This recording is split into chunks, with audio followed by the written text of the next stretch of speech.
Wonderful. Well, thank you so much for having me. I really appreciate being here with the African Survivor Coalition and Footprint to Freedom. Thank you very much. Again, my name is Kendall Alaimo. I am an international activist against trafficking. I'm also a survivor of child trafficking. I'm also a human living with post-traumatic stress disorder. And I always say the most important part of that sentence is I'm living with it. And I get the opportunity to go out in the world and educate people on my lived experience with it and my knowledge of mental health and access to mental health. I'm also a professionally trained artist, and I make paintings and do performances. I also consider my speaking part of my art.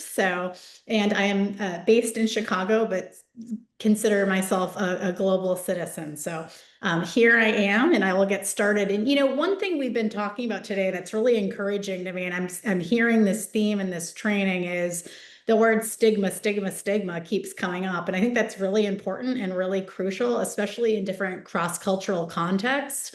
I'm based here in America, but I know around the world, mental health, talking about mental health openly can be more challenging in places like Africa or Asia. So I'm really happy to be in this space today to break down that very stigma. But when I think about stigma, something comes to mind to me is the word shame. And I think we had mentioned that before. And when we think about what's the opposite of shame, is pride. And I actually feel like people should be proud of themselves. Actually, we can kind of reverse the narrative and say, instead of saying I'm ashamed that I went through this, say I'm proud that I went through this because I'm resilient, right? And when we talk about post-traumatic stress disorder and clinical symptomatology and kind of pathologizing people in a sense for just merely being normal people who went through an abnormal experience. And when I think about stigma, I think sometimes we might hear the word crazy, right? Or we say this person must be crazy. Well, they're not crazy people. They're normal people that went through an abnormal experience. And by clinical definition, they're really just resilient people. And so I think we really need to replace the word shame with pride. And instead of judging or isolating these people, I think we need to celebrate them.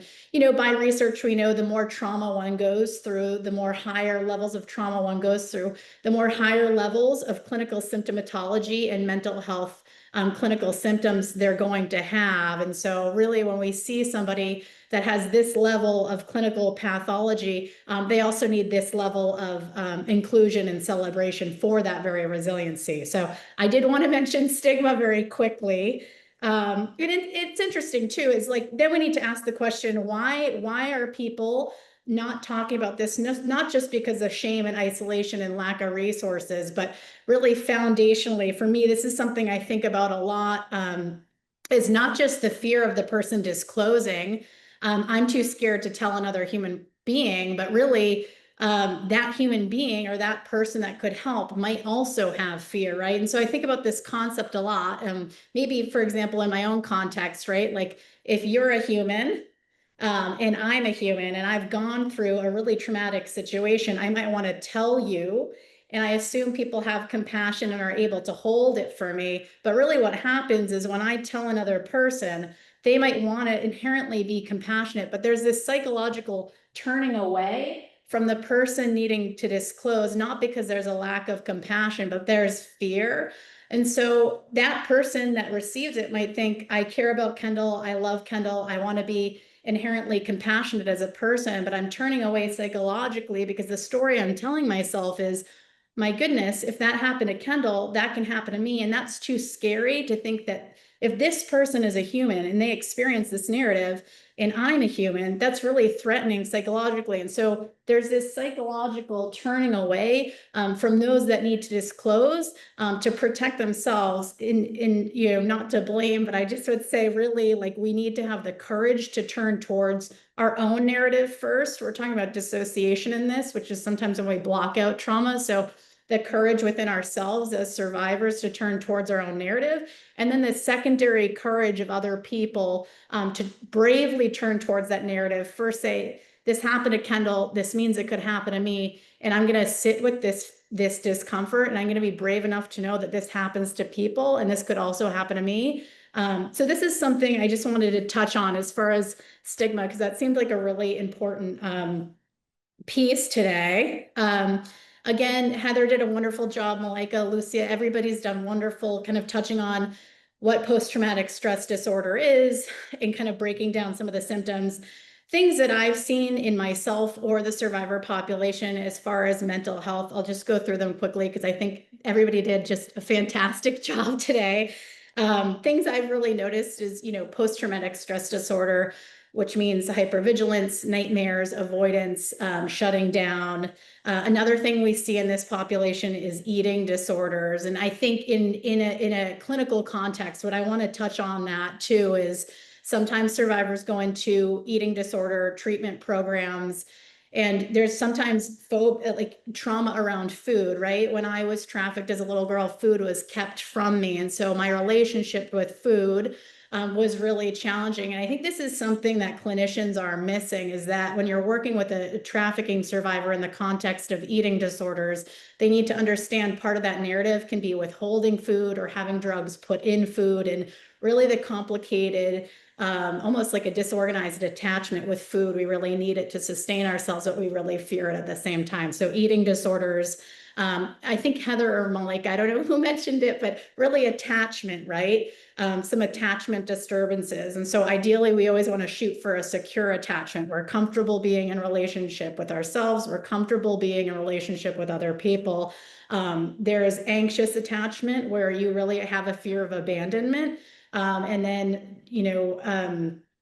avoidant attachment, I think was mentioned earlier, where you have a fear of being in relationship. And then sometimes in this population, we see something called disorganized attachment, which is both anxious and avoidant, where you really want to be in relationship, but you fear it at the same time. So part of healing needs to be obtaining secure attachment. Another thing we see is addiction, right? Because that serves survivors to numb out and not be able to have to feel or process their narrative. So addiction is something we see in this population. Another thing I'm really big on talking about too is phobias, right? And we had talked about avoidance, something I do sometimes. I'll pick up a little pink marker here. But I do these little examples. So, for example, when we talk about avoidance, right, like there is an external stimuli. So say I walk down the street and I got hit by a pink marker 20 years ago, and it really, really hurt me. I could have blocked it out. I could be aware of it. But now 20 years later, I'm walking past a pink marker. And like Heather had mentioned, my whole body can respond on a biological level. I'm shortness of breath. I feel dizzy, or I can just see this outside of my line of vision and I avoid it, right? So I don't want to come in contact with this threat. And this is how our body sustains and survives, right? That's a threat. I should probably move past it. And so this is kind of like a visual example of avoidance. So this can happen, obviously with a marker, but so many dynamics in trafficking, right? And when I think about trafficking in the context of avoidance, we're really talking about survivors developing a multitude of avoidance, right? And for me, it was, sometimes, and I'll be transparent because I think there's beauty in that, and I'm going to practice authenticity today. I still struggle with, staying in a hotel or getting on an airplane, or elements of my trafficking that I want to avoid but have to kind of push through. Or I was forced to work in a really abusive way. So work has been, a challenge for me historically, or a phobia of work. And I think we're really missing that in this population, because as we know, survivors aren't really free upon exit. It takes a community, mental health resources, housing, and economic equity to sustain your own freedom. But when survivors have a phobia of work because they were forced to work in an abusive context, I think that's something we need to have conversations about, is phobias that are developed specifically from trafficking situations, and how to mitigate those phobias, and how to create things like safe work, for example, or reparative work that feels empowering and led from self-agency to make equity and to be having sustained freedom. So I did want to touch on the phobia of work, but we've talked so much about mental health, and I've definitely researched trauma and mental health for many, many years of my life. Currently, I'm researching the biological impacts of slavery. A couple of months ago, I was diagnosed with an autoimmune disease, and I thought, oh, here we go. I'm a case study for this, because I have known for a very long time survivors, very unfortunately, down the road, if they don't do the nervous system healing or don't have the resources, they can have autoimmune disease or cancer later in life. And so my own diagnosis has inspired me this year to do research on the biological impacts of narrative in slavery. And so trauma isn't just mental health or PTSD, it affects our limbic system, it affects our nervous system. It also affects a really important part of our body called the vagus nerve that helps regulate our nervous system, our heartbeat, the way we breathe, again, what Heather had mentioned, and really on a cellular level, and also a hormonal level with the cortisol that often in people with PTSD is risen. And so that's a stress hormone, and it causes ongoing inflammation in our body. And then our narrative can then cause disease if we don't mitigate these biological systems in our body. Also, our detox pathways can be shut down because our bodies are so in survival mode that we are trying to keep ourselves safe from these very stimuli, that our body's working really hard to like scan the environment for perceived danger, that it doesn't prioritize things like detoxing your body. And the modern worlds we live in today have so many toxins that if we're not detoxing them, that can also cause biological impacts and disease later in life. And another thing I learned this year is really the brain too. If you think about, you know, there's kind of what we call like the mind and mental health, and really like the physical brain. The brain can be impacted by trauma as well. And a lot of people with PTSD actually lack oxygenation in their brain. So it's not just a mental health issue, it's a body issue, and the mind and body are very, very connected. And it's interesting too, I think as survivors, you know, we often dissociate from our bodies to survive the trauma, and part of healing is what we learn to dissociate from our bodies to survive our narrative. But healing means we need to associate again with our bodies to heal. So it's the opposite of dissociation, not just mentally, but physically, having an awareness in a relationship with our body. You know, one thing that was mentioned too was like an in-access to clinical care. I could campaign about this all day. Really, during my journey, it was, you know, a 10-year journey around the United States, trying to look for a mental health clinician that was trained appropriately in complex PTSD, and secondarily, a clinician that knew how to take those medical modalities and apply it to my narrative of child trafficking. And I looked high and low around this country, and really what I found was that we don't have enough clinicians in the United States to treat this specific narrative. And to me, that was shocking to me. And as I did more work internationally, I learned, wow, like we really have a deficit of clinicians.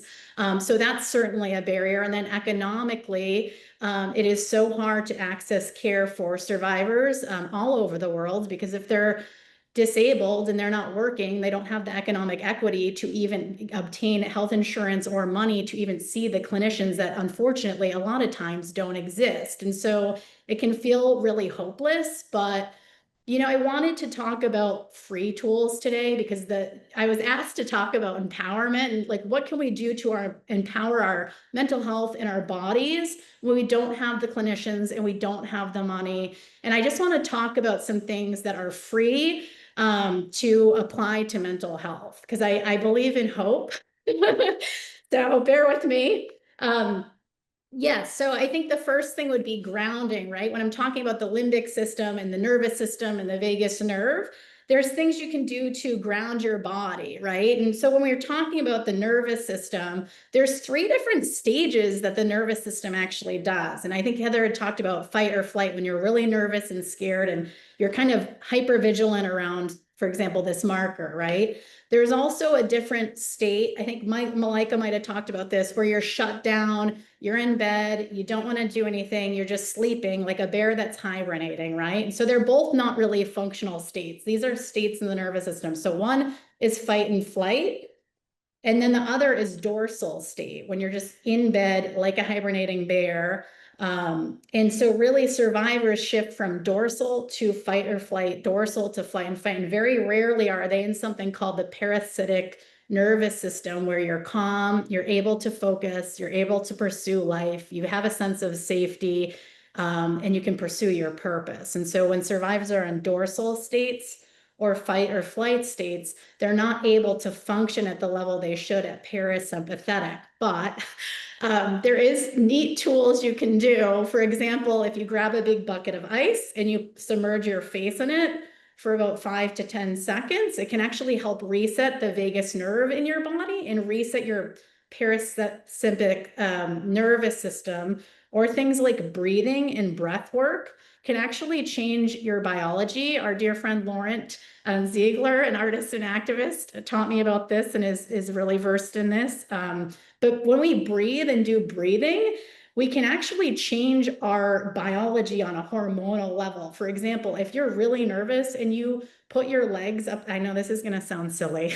If you're very nervous and you put your legs up a wall and you put your back on the floor and you put your hands on the stomach with your legs up and you breathe in and out deeply for a few minutes, it actually can lower the cortisol in your body, lower the inflammation in your body, and it can bring you out of that very fight or flight or dorsal state. So icing your face, breathing with your legs up the wall, breath work. Another thing too is actually texture when we ground ourselves. When I was trafficked as a little girl, you can often hear of dissociation, like I was floating above myself when survivors recall, or I saw myself from a distance. And so that's dissociation. And so really associating with our bodies, right? Like the ice you can feel on your face, the legs you can feel up your wall. But another thing too is like fabrics, like touching a piece of fabric or twiddling a string.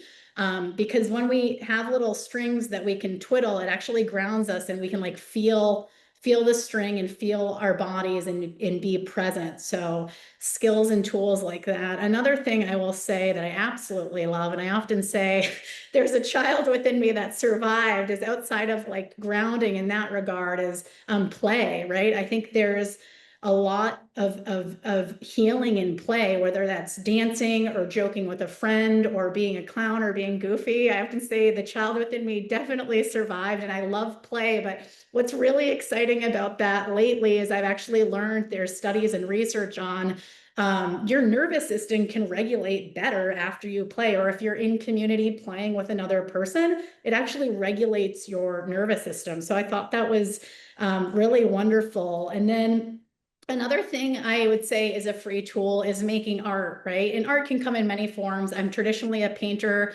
I also draw. It could be the art of speaking or the art of taking action or making a sculpture or creating a project, right? And so art really helps because, for example, if somebody's in Africa or somewhere else in the world and they don't have a clinician, by making art and painting or drawing, when you have something on a piece of paper, you can actually be a witness to your own story and also remove yourself from the story and put your narrative on a paper. The other thing too is you can take white paint and paint over it and say, well, I didn't really like that story. Like, what's a new story that I want to make for myself? So that can be really beautiful and empowering. And speaking of expression, what was I going to say? Sorry, and thank you for bearing with me. Speaking of art, is what we don't express, we actually repress. So what we don't express, we repress. And actually, when you repress your narrative and you repress your authenticity, especially anger, when you repress anger, it actually can make your T cells in your body higher and actually can cause things like autoimmunity and cancer later in life. So really using art to express everything that needs to be expressed actually aids in healing and prevents autoimmune and cancer later in life for survivors. And then the other thing that's free, and it was talked about that I think is so important, it's interesting. I think especially in the Western culture I'm in right now is we often talk a lot about pharmacology and pills and medication, right? Like this person went through an experience, they just need a pill, and it really is dehumanizing, right? And so I often say it's not a pill that these people need, it's a person. So it's not a pill, it's a person. And so the other tool I would say is community, right? And I also say it's so important to be witnessed in your authenticity. And I often say we can't exist if we don't belong. And if we don't belong, we can't exist. And I think as far as suicide prevention in this population, we need to be able to exist, but we need to be able to exist within community that has that very brave turning towards that I talked about before. And, it's interesting. Sometimes survivors can feel really alone on their path, or maybe I'm the only one that was ever trafficked, or maybe I'm the only one that ever went through this, right? Or you might feel like you're walking alone on the path, but I promise, you will find your community. You just have to seek it, and you will absolutely find it. But yes, so community. So I would say, grounding, body work, the ability to play, making art, having community, and then the last thing I'm going to talk about is dreaming. I think that is so important, no matter where you are, how destitute your situation is. I think that helped me survive in moments of trafficking and continues to. And I'll cry because I think it's such a great tool. Is really the importance of dreaming, because we can imagine a different reality outside of our current circumstances. And I think that's just incredible and so necessary. I will share a little bit of a story about when I was trafficked, not in great detail. But when I was a little girl, I was trapped inside of a room I couldn't get out of. And I remember feeling I was not going to get out of that room alive, or that I was going to be there indefinitely. And then there was a moment where I actually had heard something. And it was actually rain on the outside of the building that I was in. And in that moment, when I heard the rain, it really gave me hope, because in that moment, as a little girl, I thought, I might be in this room, but there's rain on the other side of that wall. And I think that gave me hope that there was another world outside of the captivity that I was in. And I think that helped me dream, actually. So every time I hear or see rain, it's just a sign of hope for me. And of course, when it snows, I say, well, that's frozen hope. So, yeah, and I think resiliency is another thing too. And, I think resiliency, and this is something I still have to practice myself, is resiliency is when you pursue what has meaning to you without worrying about the outcome. And this is something that I was taught by my friend Alex Veasley, Viktor Frankl's grandson, the man that wrote A Man's Search for Meaning. He told me this, and I try to put it in practice, but I think it's really important, that sentence. Resiliency is when you pursue something that has meaning to you without worrying about the outcome. So it's not just about having a dream, it's about pursuing a dream, and how important that is. And then resiliency also means having grit and the ability to keep going, even if things aren't ideal or perfect, or maybe you don't have the resources yet, or the housing, or the food, or the clinical care, or the community. It's about the belief that you will obtain those things, and you will obtain freedom despite the challenges. And I was actually thinking this morning, speaking in an African event, and there's always a few days of my life I won't forget, but one of the hard days and very beautiful days. But I wanted to talk about a beautiful day I had when I was in Africa. I actually had the opportunity to go to South Africa with a friend many years ago, and I was still very much in my recovery. And I actually hiked up Table Mountain in South Africa. And when I got to the top, I was just, I laugh a lot and I cry a lot, but boy, did I cry. It was beautiful. And I remember thinking, wow, I can't believe I'm alive. I can't believe I made it up this mountain. It is absolutely gorgeous. And when I talk about gifts of adversity, I think there are gifts in adversity, because I think when you go through so much trauma and so much darkness and so much destitution in situations, when you see beauty in the world, it's magnified. So I think seeing that view that day was just so beautiful to me. But I think for trauma survivors, they have a unique and innate ability to really appreciate beautiful moments in life in a different capacity. So that was really beautiful to me. But the reason I wanted to bring up that memory, not just in context to Africa today, but that the fact that life will always give us mountains to climb. You're not done after one mountain. And when I'm thinking about resiliency, I thought about that mountain, because it was not the only mountain I climbed. I'm still climbing. There will always be more mountains for me and for you. And resiliency is about the belief that we can always make it to the top. It's about also helping other people get to the top as we climb as a community. Malika, you're an incredible leader. You're so good at this. And it's about the play that we do when we get to the peak. So those are things I thought about today before I joined. So really all of these tools, the ability to heal, the ability to dream, the ability to express yourself and connect, this is what makes us inherently human. And when you go through something like human trafficking or slavery, it's dehumanizing crimes to go through. But all of these things I talked about really allow us to have agency and live in our own humanity. So I think that's really, really important. And I'll talk about the word trauma to start to close here, but really the word trauma comes from an old Greek word that means wound. And if trauma is a wound caused by narrative, the thing that's actually really cool is if you think about it, if trauma is a word, if trauma is a wound that can be caused by narrative, we can actually heal that same wound by an alternative narrative we create for ourselves. And by living a different narrative, we can actually not just heal the mental wound, but we can heal biological wounding in our bodies by choosing to live in a different narrative. And I think that's really beautiful. I'm going to end with this, though, that I do hope one day all survivors can say these words. I connected in my authenticity. I loved in community. I expressed with my art. I breathed with ease. I pursued my dreams, and I healed fully in freedom. So that's my hope for all survivors. And thank you so very much for having me.